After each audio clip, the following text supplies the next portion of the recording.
Hi there, everyone. It's Lynn Thayer with lynthayer.com. And today I'm talking about 5 secrets to losing some stubborn body fat and the emotion code and how that kind of intertwines into the whole equation.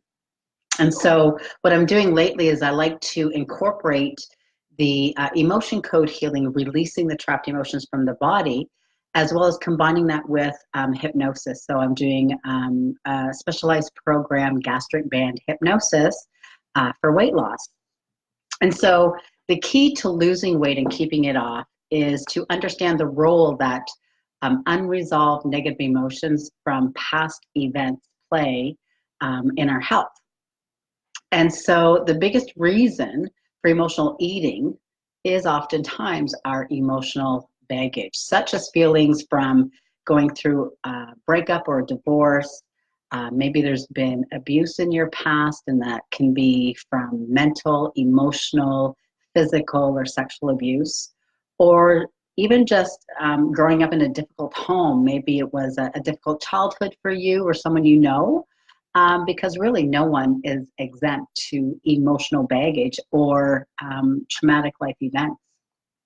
And so, did you know that one of the number one causes of obesity is actually emotional eating or stress eating?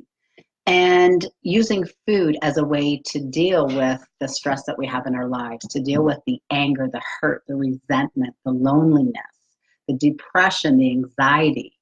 Well, if that's the case, then you're not alone. But I want to share with you some steps that you can take to help you to avoid the emotional eating. And so, first of all, it's important to spend a little bit of time thinking about the things that actually trigger you. So, I want you to get a piece of paper and pencil out.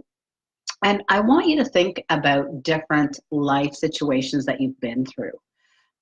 Maybe it was a divorce. Maybe write that down. Maybe there was an illness in your family. Maybe there was loss. Maybe there was something going on that you really didn't feel that it was significant at the time. But as you think about it now, that perhaps it is.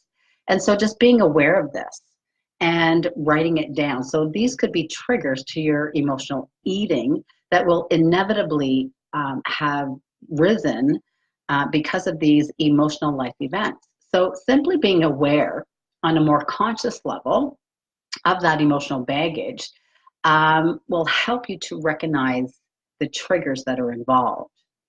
So another thing that you can start doing is of course an eating journal, which I get most of my clients to do, is to write down what they're eating. Not also what they're eating, but also what are they feeling at the time before they eat, while they're eating, and after they eat. What do they feel? What thoughts are going through their head, and what feelings are coming up for them? Understanding the relationship between what you're eating and your emotions is one of the major keys to helping break the bad habits or the bad cycles that you're going through. And the most revolutionary idea that I would like to share with you is to start listening more to your body. And believe it or not, your unconscious mind knows exactly what is good for you and what isn't. So that computer brain of yours is far more intelligent than you know. In fact, it's capable of telling you exactly what you should and shouldn't be eating if you want to lose weight. So I did a video previously on this showing you about muscle testing. The sway test is what I use mostly for myself and my clients, where you're just simply asking your unconscious mind, putting your intention on that food or picking a piece of food up that you're about to have and asking, is this food I'm about to eat healthy and good for me? Okay.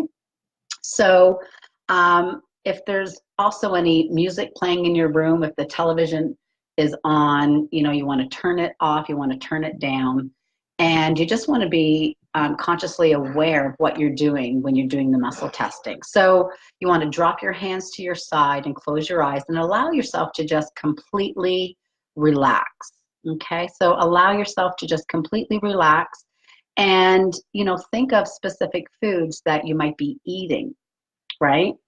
And it's going to tell you whether or not those foods are good for your body or are going to help you to reach your weight loss goal or not.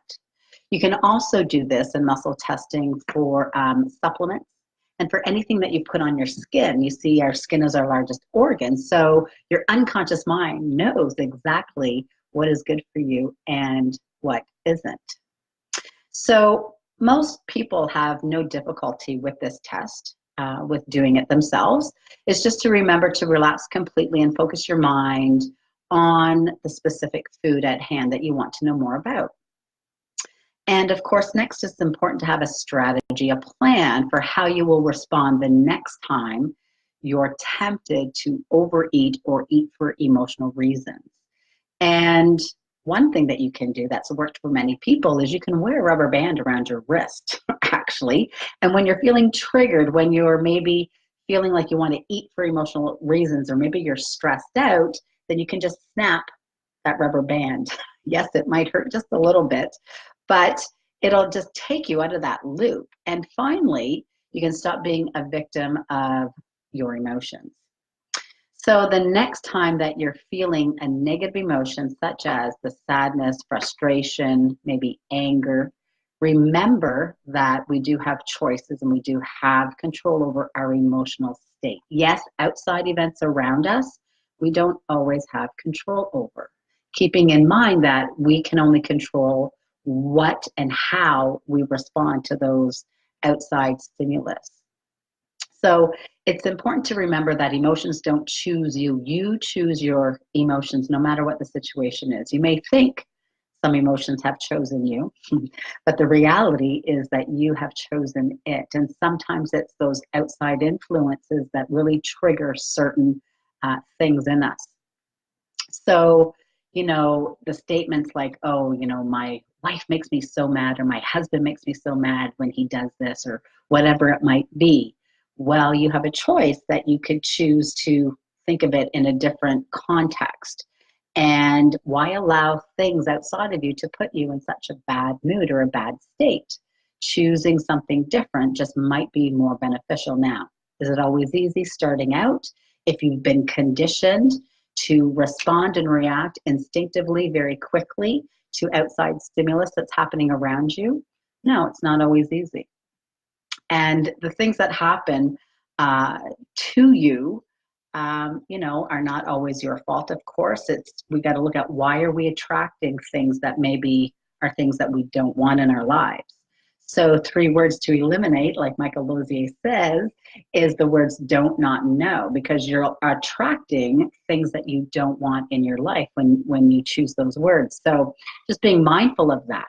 Okay, so instead of falling victim to that, keeping in mind, when you're focusing on what you don't want and you're wondering, why the hell am I getting more of what I don't want? Well, change it to, well, if I don't want that, well, what do I want instead?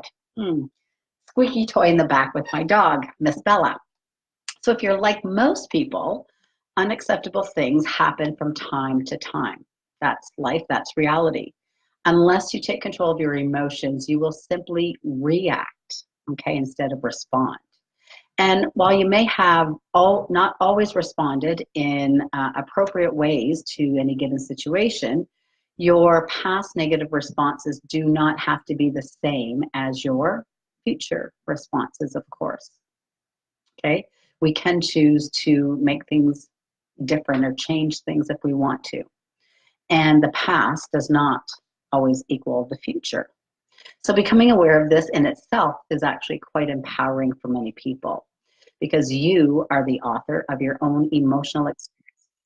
And yes, it does take some practice and it's not always easy, but it can be done. So the next time you find yourself filled with those negative emotions, I want you to stop and take a moment and think about the process you went through to arrive at that feeling.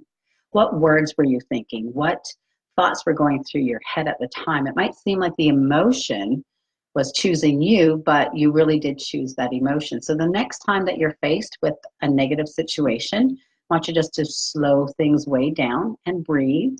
Think and ask to yourself, which will serve me better, a negative emotion or a positive one? So there's all different ways that you can go with it, right? So if you choose the path of a positive one, then your day might turn out a little bit differently. We can also release the trapped emotions and energies using the emotion code, which is the founder is Dr. Bradley Nelson. So we can do that, and we can also use different modalities to help reinforce positives of what you want for yourself using hypnosis and hypnotherapy. So if you have any questions at all, or if you'd like to find out more about the different modalities, then you can certainly reach out to me at lynthier.com. And I'm wishing you all a great day. Bye for now.